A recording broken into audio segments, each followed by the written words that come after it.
Welcome back to part 4 of A History of Sportsman's Park. If you missed the first 3 parts, click the card in the corner to watch them and get caught up. Thank you for being here, and don't forget to like, comment, and subscribe, and let's dive in.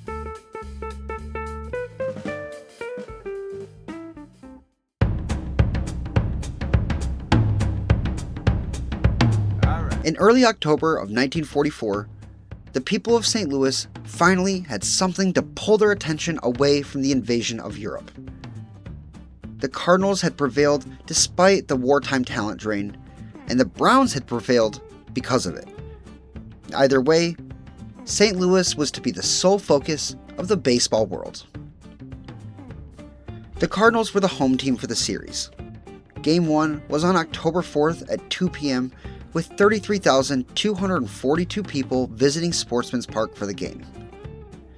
The Cardinals sent out 31-year-old righty Mort Cooper, and the Browns selected a righty of their own, Denny Galehouse. The Cardinals threatened to score in the second and third innings, but Galehouse held firm, not allowing a run across. The Browns broke the ice in the top of the 4th inning, with George McQuinn smacking a 2-run home run to right field off of Cooper to take a 2-0 lead. Those 2 runs proved to be exactly what Galehouse needed to win the game. He pitched lights out, blanking the Cardinals until the 9th inning. They managed to sacrifice a run across before Johnny Hopp flew out to center field, and the Browns took a shocking 1-0 lead in the series. The next day, in front of 35,076 faithful in Sportsman's Park, the Cardinals sent out Max Lanier, and the Browns, looking to take a commanding lead, sent out Nels Potter. Both starters pitched well, with Potter going 6 and Lanier going 7, both allowing 2 opposing runs to score. Bob Moncrief relieved Potter in the 7th, and Blix Donnelly came in relief for Lanier in the 8th. Both pitchers held firm, and before anyone knew it, the teams were headed to extras. The Browns got runners on in the 10th and 11th innings, but failed to produce anything meaningful. The Cards wouldn't be so unlucky. After a Ray Sanders single in the bottom of the 11th and a 1-out intentional walk to Marty Marion, Ken O'Day took his place in the batter's box and lined a single to right off of Moncrief. Sanders rounded third and streaked across the plate to give the Cardinals the game 3-2.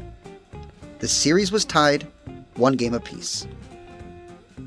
With Sportsman's Park being the sole venue for the series, no days off were needed in between games as the 2 teams switched home and away jerseys. Ted Wilkes took the mound for the visiting Cards, and Jack Kramer for the Browns. 34,737 fans attended the game. Kramer gave up a run to the Cardinals in the first, giving them the early edge, but that ended in the 3rd. After the first 2 batters went down to start the inning, the Browns wrapped off 5 consecutive singles and an intentional walk before a wild pitch brought across what would be the 4th run of the inning. Wilkes was pulled after a 5th straight hit, and it would take the Cardinals another 3 pitchers to make it through the game. The Redbirds scored another run in the 7th, but the Browns responded with 2 in their half. The score held with a final of 6-2. Going into Game 4, the Browns had the series edge 2-1. The next day, 35,455 fans filed into the ballpark for the 2 p.m. first pitch. This game featured the Browns righty Sig Jakuki against the Cardinals lefty Harry the Cat Burkeen. This game had a very different tune, with the Cardinals controlling it from the start. Scoring 2 in the first, they added another 2 in the 3rd and 1 in the 6th. Burkeen dominated on the mound, throwing a complete game and only allowing a single run in the 8th. His efforts even the series up at 2. With the series all tied up, Game 5 became a pivotal one, and 36,568 fans made their way to Sportsman's Park for the affair. The visiting Cardinals sent out Mort Cooper to the mound, and the Browns, Denny Galehouse, and both pitchers were lights out. With the game scoreless going into the top of the 6th, Cardinals first baseman Ray Sanders launched a home run to deep right field to break the ice. 2 innings later, Cardinals left fielder Danny Litweiler did the same thing, placing his 4-bagger in right center. Mort Cooper held strong on the mound for the Redbirds, never allowing a run across, and striking out 5 of the final 6 batters he faced to finish a complete game shutout. Just like that, this series was flipped on its head, and the Cardinals were now just a game away from another championship. Game 6 of the 1944 World Series took place on October 9th, with a diminished attendance of 31,630 fans at the game.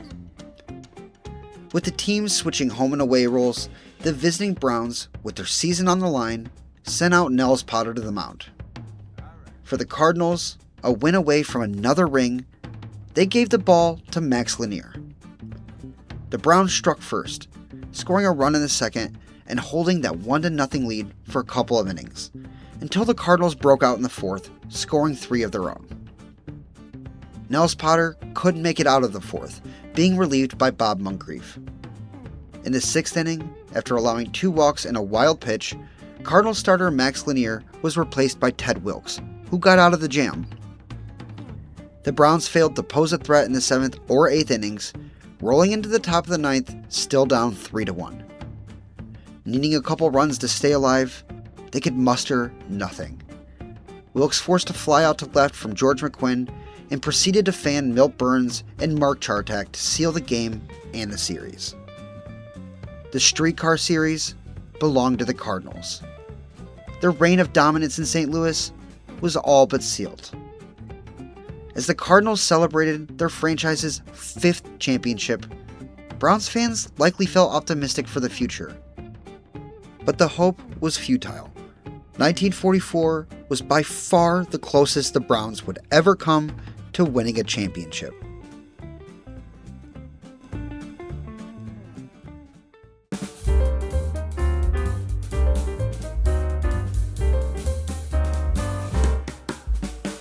Both St. Louis ball clubs failed to defend their pennants in 1945. The Cardinals lost the league by merely 3 games to the Chicago Cubs, while the Browns finished in 3rd place, finishing the year at 81-70-3. The Browns took advantage of the final talent-drained season and had what would be their last ever winning record. Despite falling back to 3rd place, 1945 was an eventful year for the Browns in particular. Most notably was the addition of outfielder Pete Gray, a man who lost his dominant right arm in a childhood accident and taught himself how to play ball with his left arm. He made his major league debut on April 17th against the Tigers, getting his first career hit in that game. He appeared in 77 games that season, batting .218 and producing an OPS of .520. A level of production that's almost incomprehensible given that he had one arm. Later in the season, he ran into serious issues when pitchers realized that he struggled with breaking pitches and began to hammer him relentlessly with them. Many of his teammates resented him, believing he was there to draw ticket sales while they were there trying to defend a pennant. Their frustrations may have had merit, as the Browns won a disappointing 35-42 in games in which Gray appeared, and soared to a 46-28 record without him.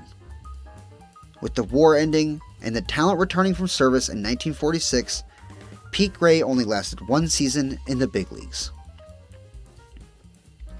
The Browns also found themselves being sold during the back half of the season. On August 10th, minority shareholder Richard Muckerman purchased Donald Lee Barnes' 31% stake to become the majority owner of the ball club.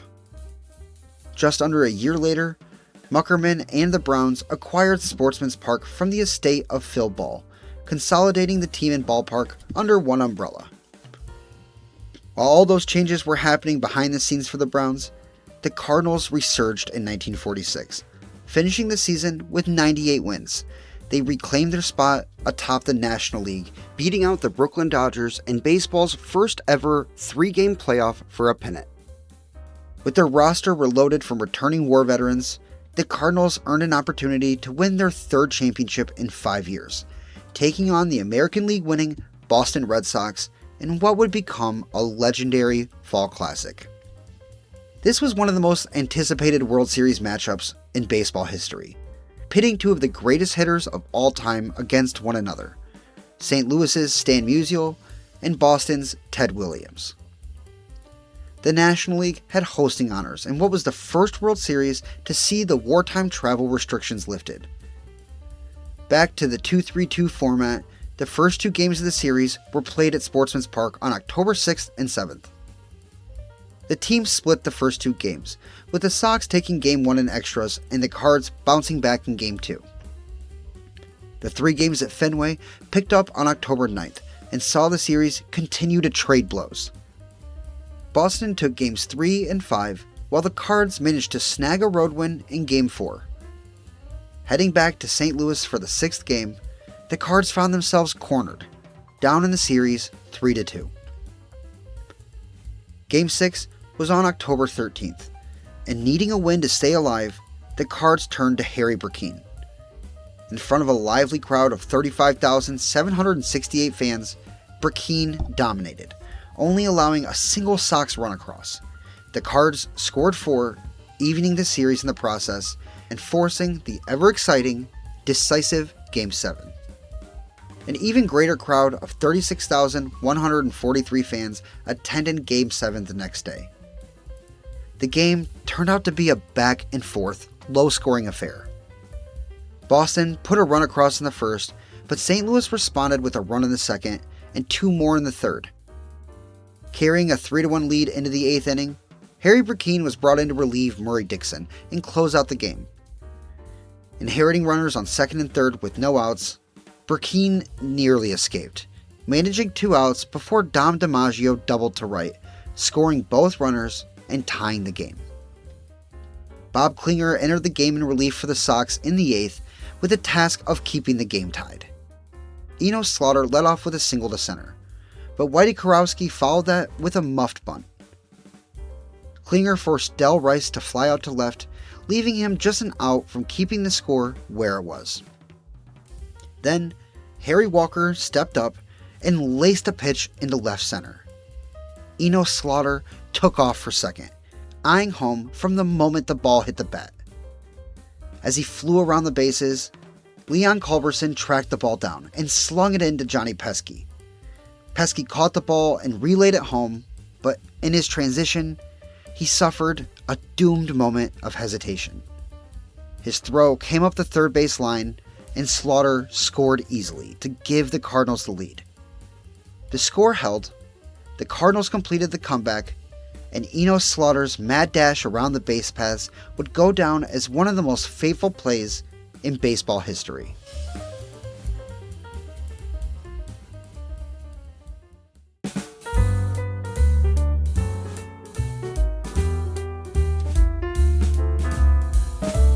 The Cardinals fell to second place in 1947, and even more notably, they were sold following the season.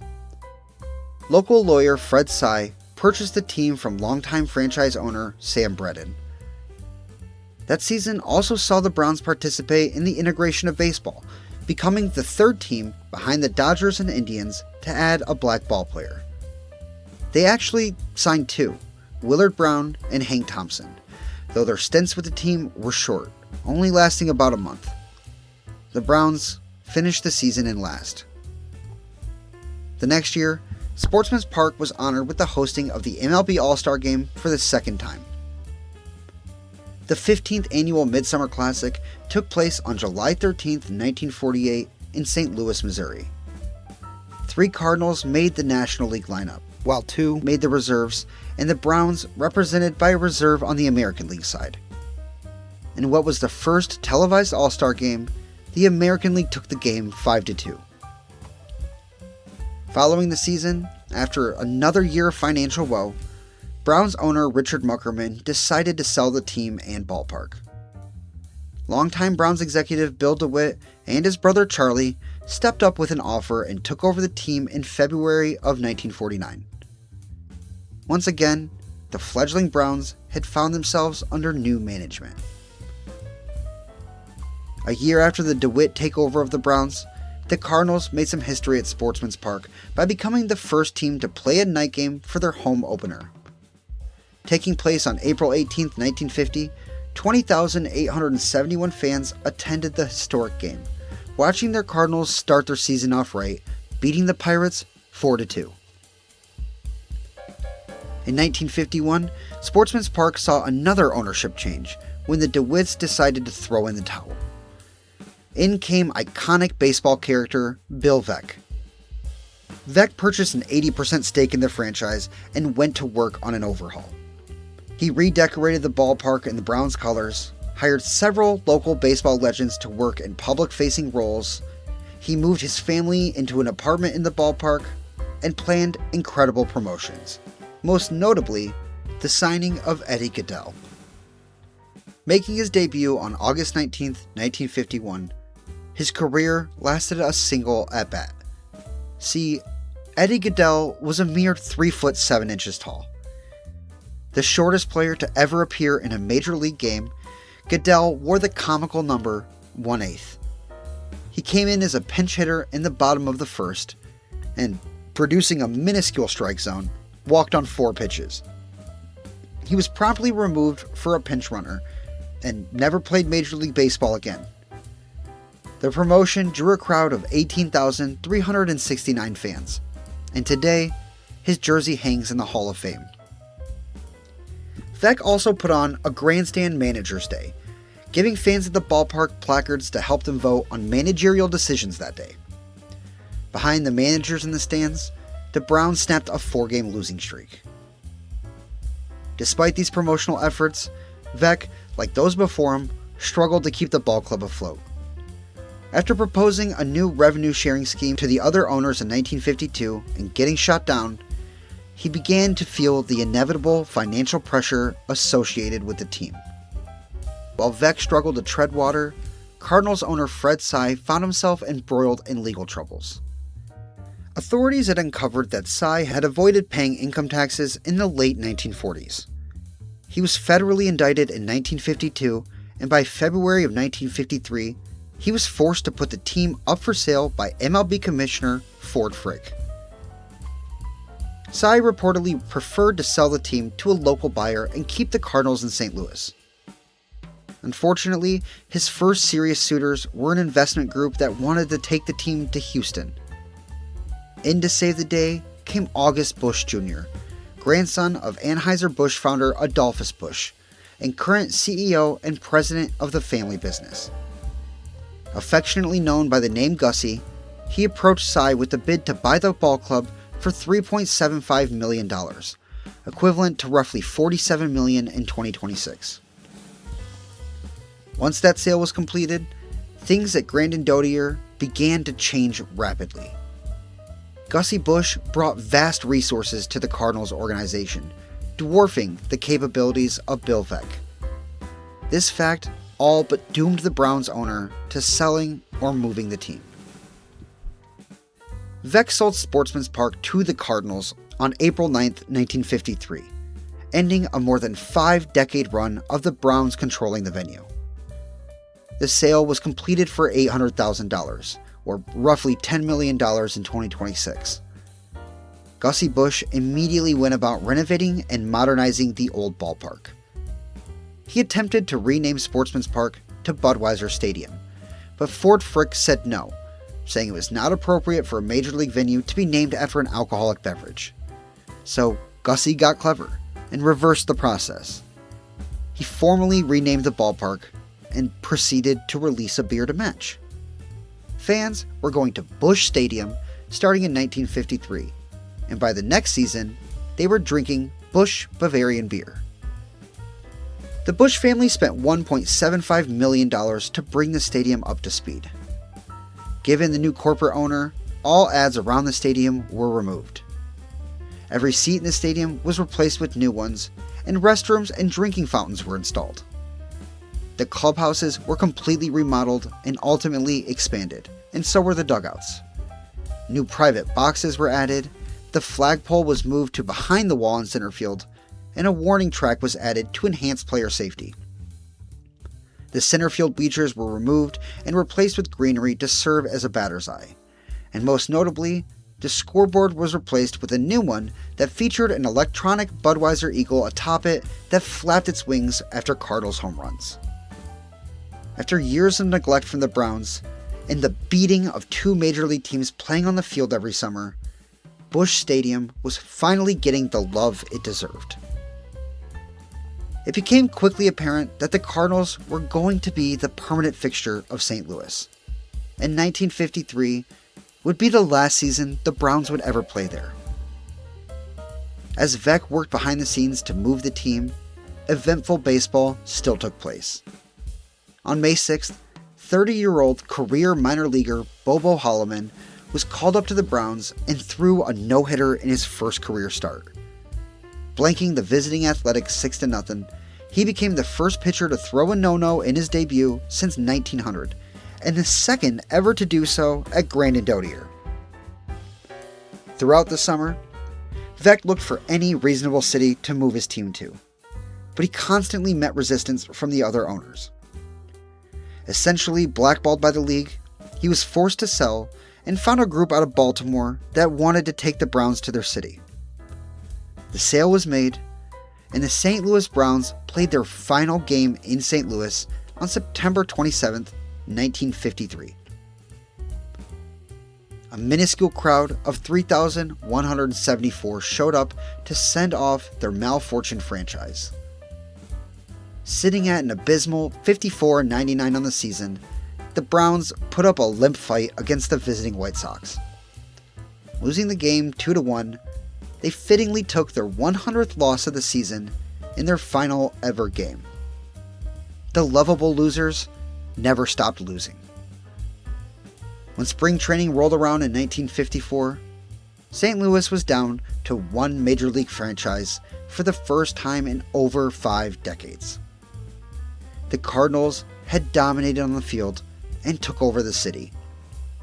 With their new ownership and Busch Stadium given a full makeover, the Cardinals were ready to begin a new era of St. Louis baseball.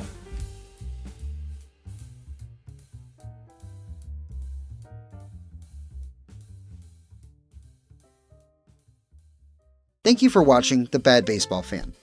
If you enjoyed this deep dive into the origins of Sportsman's Park, consider subscribing and turning on notifications. Don't forget to like and subscribe, and check out the store for merch if you want to rep your favorite YouTube channel. Anyways, thanks for being here, and I'll see you next week for the series finale.